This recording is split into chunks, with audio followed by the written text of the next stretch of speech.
Today, you may know Edward Hospital as a full-service, nationally recognized hospital, helping hundreds of patients a day.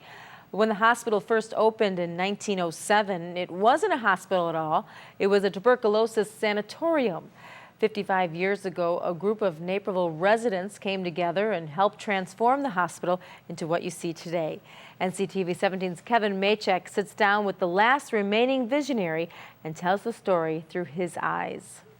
40 years. When Dr. Robert Reschke moved to Naperville in 1954, the closest hospital was in Aurora.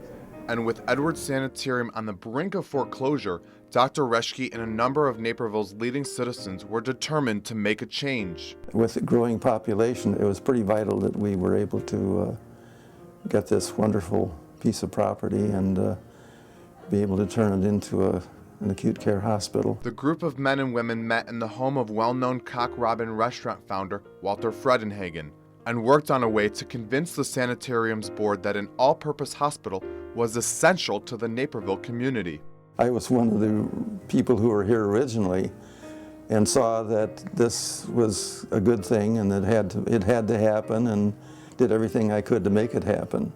Dr. Reschke knew that the tuberculosis center's staff of 8 physicians and the equipment they had wouldn't be enough, so he was instrumental in raising $100,000 to hire more doctors and obtain the equipment needed to transition into a working hospital by the end of 1955.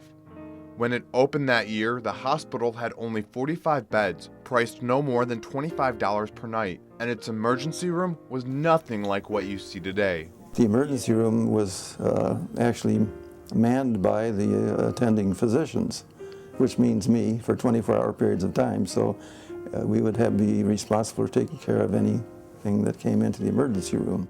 Edward Hospital took a huge leap forward in 1983 when the late Mary Lou Collishaw, state representative at the time, pushed legislation to change the public hospital into a private institution.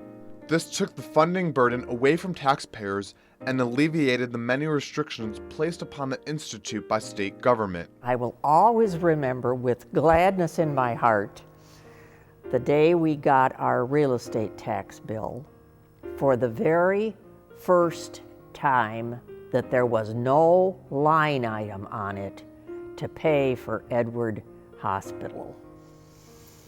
It was just like I had performed magic. And Dr. Reschke says such magic is the result of generations of hard work and determination. There was a lot of blood, sweat, and tears put into this building.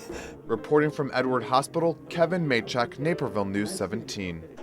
Earlier this year, Edward Hospital was redesignated as a magnet hospital for its nursing excellence. Only 2% of the nation's hospitals have achieved such status.